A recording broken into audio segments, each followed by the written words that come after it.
শেরপুর ৩ আসনের বিএনপির মনোনয়ন প্রত্যাশী এরশাদ আলম জর্জ।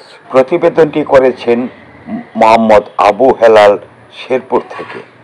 শ্রীবর্দী ঝিনাইগাতী আসনে আগামী জাতীয় সংসদ নির্বাচনে বাংলাদেশ জাতীয়তাবাদী দল বিএনপির মনোনয়ন প্রত্যাশা করেছেন বাংলাদেশ জাতীয়তাবাদী আইনজীবী ফোরাম কেন্দ্রীয় কমিটির সহ সাধারণ সম্পাদক, নারী ও শিশু নির্যাতন দমন ট্রাইব্যুনাল ৪-এর ঢাকা এর সরকারি আইন কর্মকর্তা পিপি অ্যাডভোকেট এরশাদ আলম জর্জ।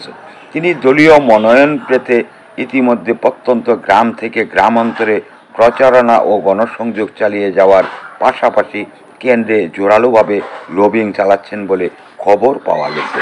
খোঁজ নিয়ে জানা গেছে, বিএনপির মনোনয়ন প্রত্যাশী এরশাদ আলম জর্জ ছাত্র জীবনে শ্রীবর্দী কলেজ শাখার ছাত্রদলের সদস্য ছিলেন।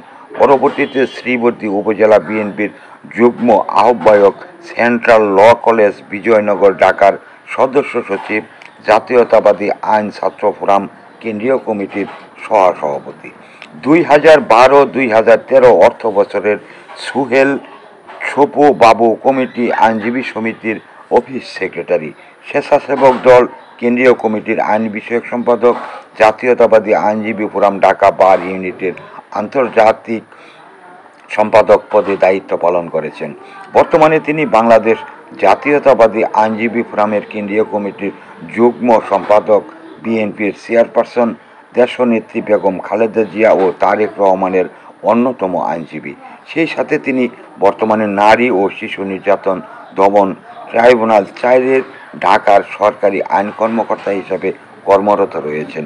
ক্লিন ইমেজ হিসেবে খ্যাতনামা আইনজীবী এরশাদ আলম জর্জ গ্লোবাল টেলিভিশনকে দেয়া এক সাক্ষাৎকারে জানান, শেরপুর ৩ আসনে স্বাধীনতার পরবর্তী যতটুকু উন্নয়ন হওয়ার কথা ছিল সেই অনুপাতে কাঙ্ক্ষিত লক্ষ্য অর্জিত হয়নি।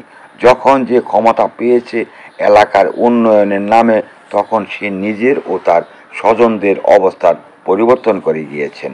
পিছিয়ে পড়া এই আসনটি সব সময় পিছিয়ে রয়েছে। দুটি উপজেলাতেই কাঙ্ক্ষিত তেমন কোনো উন্নয়ন হয়নি। তিনি আরও আপনি জানেন কি, এসা প্লাস্টিক গুণে মানে রুচিসম্মত, আরও এক ধাপ এগিয়ে।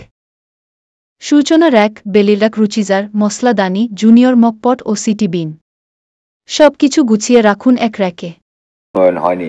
তিনি আরও জানিয়েছেন, আগামী জাতীয় সংসদ নির্বাচনে বিএনপির চেয়ারপারসন দেশনেত্রী খালেদা জিয়া ও বিএনপির ভারপ্রাপ্ত চেয়ারম্যান তারেক রহমান মহোদয় যদি তাকে মনোনয়ন দেন শেরপুর ৩ আসনে, তাহলে তিনি শতভাগ নিশ্চয়তা দিয়েছেন ২ উপজেলার সর্বস্তরের জনসাধারণকে সাথে নিয়ে বিপুল ভোটে বিজয়ী হয়ে এই আসনটি উপহার দেয়া সহ শেরপুর ৩ আসনকে একটি মডেল আসন হিসেবে দাঁড় করাবেন। যে সমস্ত পণ্য বাজারে পাওয়া যাচ্ছে, প্রয়োজন যেখানে, পাশে থাকার প্রত্যয়ে এসা ডেকোরেটর চেয়ার, পানির তৃপ্তি মেটাতে প্রতিদিনের সঙ্গী ডেইলি মগ, আরও রয়েছে জুনিয়র মামপট। এসা প্লাস্টিক এখন গুণে মানে রুচিতে আরও এগিয়ে। প্রয়োজন যেখানে, পাশে থাকার প্রত্যয়ে এসা ডেকোরেটর চেয়ার দাঁড় করাবেন, যা স্বাধীনতার ৫৪ বছর ধরে এই আসনের আপামর জনসাধারণের স্বপ্ন দেখে আসছেন।